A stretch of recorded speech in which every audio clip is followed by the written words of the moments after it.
Rapaz, deixa eu te contar uma coisa que até hoje me incomoda quando eu cruzo certas estradas do Ceará de madrugada. Meu nome é Zeca Estrada. Sou caminhoneiro velho de guerra, desses que já dormiu mais em cabine do que em cama de casa. E eu já vi de tudo nesse mundão afora. Já vi alma penada pedindo carona, já vi luz estranha dançando no mato, mas nada se compara ao que aconteceu numa noite quente, abafada, daquelas que o vento parece que some e o silêncio pesa. Eu vinha descendo ali pelos lados do interior cearense, puxando uma carga leve, coisa tranquila. Tinha parado num bar de beira de pista, desses simples, mas ajeitados, para jantar e esticar as pernas. Lugar conhecido, frequentado por caminhoneiro, casal da cidade, gente comum, nada fora do normal. Eu sentei num canto, pedi uma comida e fiquei só observando o movimento, como sempre faço. Quem vive na estrada aprende a reparar em tudo. Foi aí que reparei nela. Uma moça sentada algumas mesas à frente. Conversava animada, sorria fácil, parecia aliviada de estar ali, como quem tenta recomeçar alguma coisa. Não era comigo que ela estava, mas a presença dela chamava a atenção. Energia boa, sabe? Só que estrada ensina outra coisa também. Quando uma energia boa entra num lugar, às vezes ela traz coisa ruim grudada junto. Uns minutos depois o clima mudou. Mudou de um jeito estranho, sem barulho, sem aviso. Eu senti primeiro no corpo, um arrepio que subiu pelas costas, um peso no peito. Olhei em volta e percebi uma mulher sentada mais afastada, quase escondida na penumbra do bar. Ela não comia, não bebia, não mexia no celular. Só olhava, olhava fixo, o tipo de olhar que atravessa a gente. A moça da mesa da frente percebeu também. O sorriso dela morreu na hora. O corpo travou. Ela baixou a cabeça como quem tenta desaparecer. Eu vi quando ela sussurrou algo para a pessoa que estava com ela. Não ouvi as palavras, mas vi o medo. Medo puro. Medo de quem conhece o perigo. A mulher da sombra levantou. Caminhou devagar, cada passo medido. O bar continuava com barulho de conversa, talher batendo, música baixa, mas para mim parecia que tudo tinha ficado mudo. Ela parou ao lado da mesa da moça e disse alguma coisa num tom baixo, mas cheio de veneno. Não era pedido, não era conversa, era cobrança. De repente o movimento foi rápido demais. Um copo virou, líquido voou, grito preso na garganta. A mulher da sombra saiu andando como se fosse dona do mundo, deixando para trás um rastro de constrangimento, medo e silêncio. Ninguém teve coragem de segurar, ninguém chamou polícia, todo mundo fingiu que não era com eles. Eu continuei ali, parado, fingindo que não via, mas guardando cada detalhe, porque quem vive na estrada sabe. Quando alguém age daquele jeito em público, sem medo de consequência, é porque coisa pior já aconteceu antes. E aquela história não tinha começado ali. Aquilo era só um capítulo. A moça chorava baixo, encolhida. A outra pessoa tentava acalmar, mas dava para ver que o problema era grande demais. Não era briga comum, era perseguição, era obsessão. E naquele momento, sem elas saberem, aquela mulher da sombra não tinha ido embora de verdade.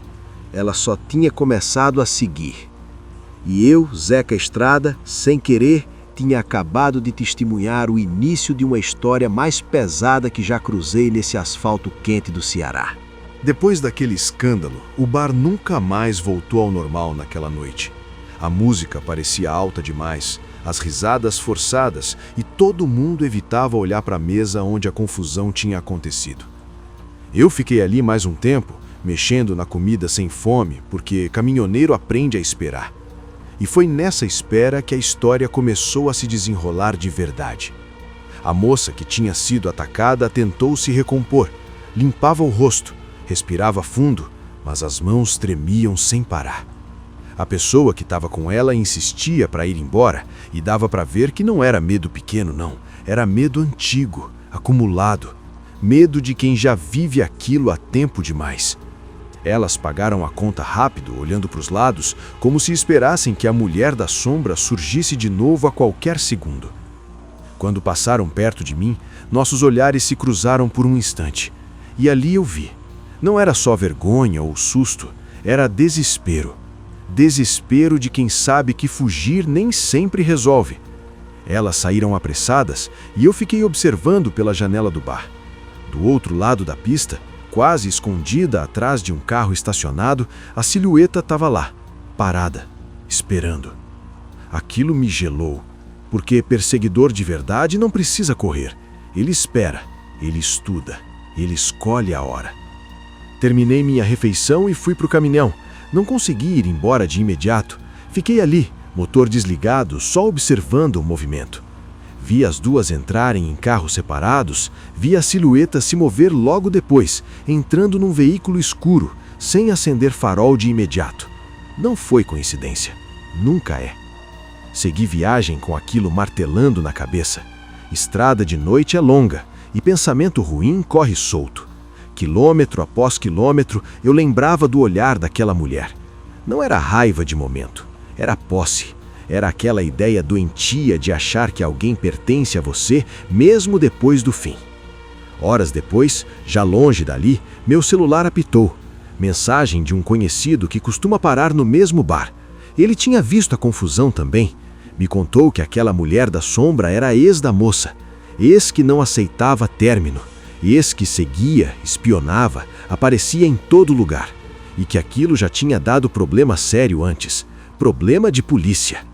Fiquei com aquilo atravessado na garganta, porque quando a estrada cruza com história assim, a gente sabe que o pior raramente acontece na frente de todo mundo.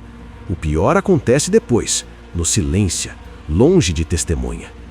No dia seguinte, ainda rodando pelo Ceará, recebi outra mensagem, dessa vez mais pesada. A moça tinha acordado com o carro destruído, vidro quebrado, pneus rasgados e uma frase pichada no capô. Curta, direta, doentia, algo como uma marcação de território, como se alguém quisesse deixar claro que não tinha acabado. A polícia foi chamada, boletim feito, aquela burocracia fria que não protege ninguém de verdade. Dizem que é só dano material, dizem que é briga de ex, dizem para ter calma. Mas quem vive na estrada e quem vive sendo seguido sabe que calma é luxo. Depois disso, as duas cortaram contato. Cada uma seguiu para o seu lado tentando sobreviver como dava. Mas perseguição não termina com bloqueio de telefone.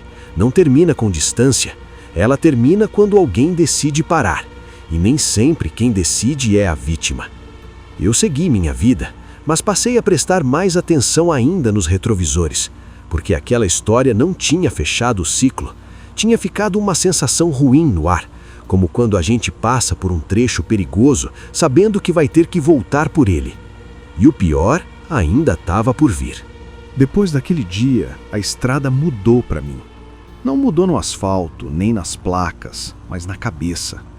Toda vez que eu parava num posto, num bar de beira de pista ou num restaurante simples do interior do Ceará, eu lembrava do olhar daquela mulher da sombra.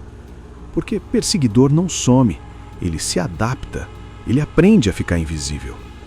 Fiquei sabendo de mais coisas com o tempo. Conversa puxada aqui, comentário solto ali. A moça tinha tentado seguir a vida. Mudou rotina, mudou horários, evitava lugares conhecidos. Mas quem vive sendo caçado acaba vivendo cansado. E cansaço leva a erro. Um erro pequeno já basta. A ex não aceitava, nunca aceitou. Achava que amor era posse, que lembrança era corrente. Tinha um histórico feio, já tinha ameaçado gente antes, já tinha partido para agressão. Teve caso de faca, de sangue, de gente indo parar em hospital. Tudo abafado, tudo tratado como exagero, porque quando o medo é de mulher para mulher, muita gente não leva a sério. A moça passou a andar olhando por cima do ombro. Dormia mal, qualquer barulho virava alerta, o celular vibrando fazia o coração disparar. Isso vai moendo a pessoa por dentro, vai tirando a força, a vontade, a coragem, até que a vida vira sobrevivência. Numa noite, já fazia semanas daquele encontro no bar, a ex apareceu de novo. Não gritando, não quebrando nada, só parada do outro lado da rua, observando. Às vezes o silêncio assusta mais que o ataque. porque ali fica claro que a pessoa está só esperando o momento certo. A moça tentou ajuda de novo. Delegacia, relato, pedido de proteção, mais papel, mais carimbo, mais promessa vazia. Disseram para evitar contato, como se perseguidor respeitasse limite, como se obsessão tivesse freio. O ponto mais baixo veio quando ela percebeu que não estava sozinha nem dentro de casa. Sinais pequenos, porta que parecia mexida, objeto fora do lugar, sensação de presença. Pode até não ter prova, mas quem sente sabe. O medo virou companheiro fixo. Foi aí que ela decidiu sumir. Não avisou ninguém. Cortou contato com tudo e todos. Rede social apagada, telefone desligado, como se desaparecer fosse a única saída. Mas desaparecer também é perigoso, porque quando o perseguidor perde o alvo, ele enlouquece. A ex passou a rodar a cidade, perguntar, espionar, culpar quem estivesse por perto. A obsessão virou raiva pura, raiva sem direção, e raiva assim não acaba bem. Eu soube disso tudo depois, por gente que conhecia gente, nada confirmado, nada oficial, só pedaços de uma história que ninguém queria contar inteira. E quanto mais eu juntava esses pedaços, mais claro ficava que aquela noite no bar não tinha sido o pior momento. O pior era o que vinha depois, o momento em que alguém cruza a linha final, aquela linha que, depois de cruzada, não tem volta. E quando a estrada chega nesse ponto, meu amigo, nem todo mundo sai vivo. O tempo passou, mas aquela história nunca teve um encerramento bonito. Porque nem toda estrada termina em placa de fim. Algumas só somem no mato. Meses depois, eu voltei a passar pela mesma região do Ceará onde tudo tinha começado. Mesmo bar, mesma pista, mesmo calor pesado no ar. Parei só para abastecer e esticar as pernas. E foi ali, numa conversa baixa, quase cochichada, que eu ouvi o desfecho que ninguém queria assumir em voz alta. Disseram que a moça nunca mais apareceu. Não voltou para os lugares de costume, não deu sinal para conhecidos, não reativou nada. Sumiu de verdade. Alguns diziam que ela tinha ido embora do estado, recomeçado longe dali. Outros falavam coisa pior. Falavam de uma discussão feia numa rua afastada, falavam de gritos abafados, falavam de polícia chegando tarde demais. Nada confirmado, nada nos jornais. Só o silêncio.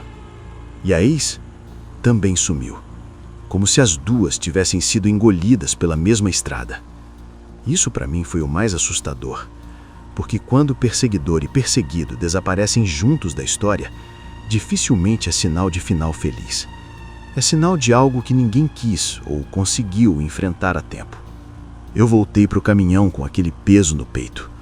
Liguei o motor, mas fiquei alguns minutos parado, olhando para o nada, pensando em quantas histórias parecidas eu já cruzei sem saber. Quantas vezes a gente confunde obsessão com amor, controle com cuidado, ameaça com ciúme.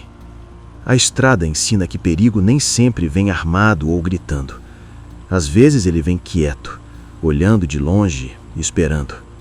Segui viagem naquela noite, mas fui o caminho inteiro olhando no retrovisor. Não por medo de algo sobrenatural, mas por saber que o pior terror é humano, é real, é invisível até ser tarde demais. Essa história me ensinou que existem fantasmas vivos, gente que não aceita perder, gente que prefere destruir a deixar ir. E quando isso acontece, não tem farol alto que ilumine, nem buzina que espante.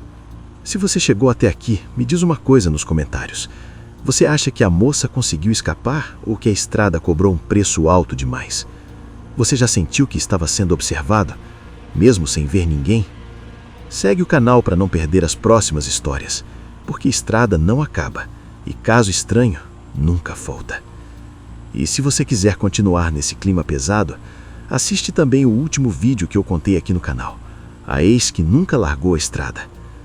A gente se vê no próximo trecho. Se Deus quiser, com mais uma história para contar e inteiro para seguir viagem.